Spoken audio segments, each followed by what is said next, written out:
The U.S. housing market is completely frozen as the nationwide average price has barely moved, even as housing demand continues to deteriorate. Let's not waste any time and get right into the latest Redfin data to see where all the indicators are trending.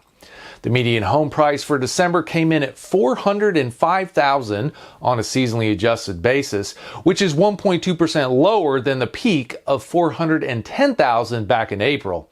Home sales have cratered and are now at their lowest level since August 2012 if we exclude the drop at the onset of the pandemic.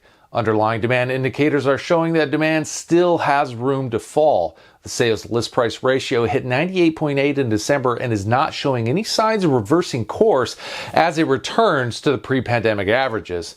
Homes are staying on the market longer and longer, as we can see from the average days on market, which is also showing no sign of reversing trend at this point. On the supply side, new listings have basically dried up as potential sellers seem fairly averse to listing their home in a declining market. However, new listings are still running at a higher pace than the level of home sales, so we are seeing an increase in market inventory as measured by the month supply, which measures how fast the inventory would be exhausted at the current pace of sales, and it is at its highest level since May 2020.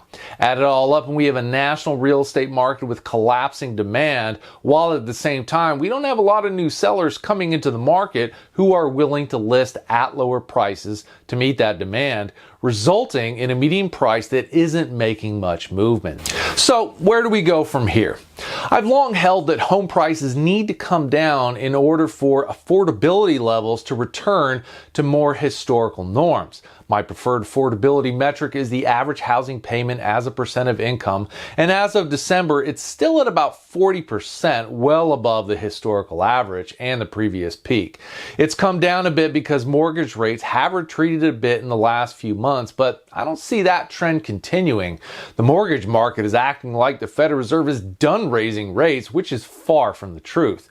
The Fed is widely expected to keep raising rates at their next few meetings, which is likely to result in mortgage rates climbing once again.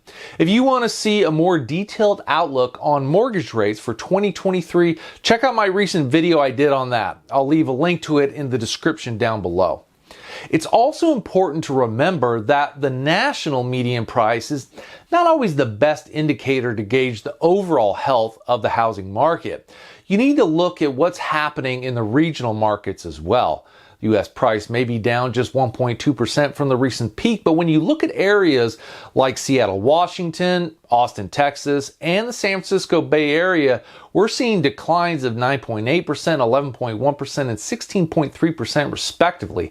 These are all regional markets I've covered in previous videos, and I'll be providing updates to them with the latest data and looking at new regional markets in the weeks and months to come. So if you want to stay on top of where the real estate market is heading in 2023, make sure you're subscribed and hit that notification bell down below so you know right away when my next video comes out. I focus on forward-looking real estate analysis on this channel, and I bring the experience of being both an economist and real estate agent to my content.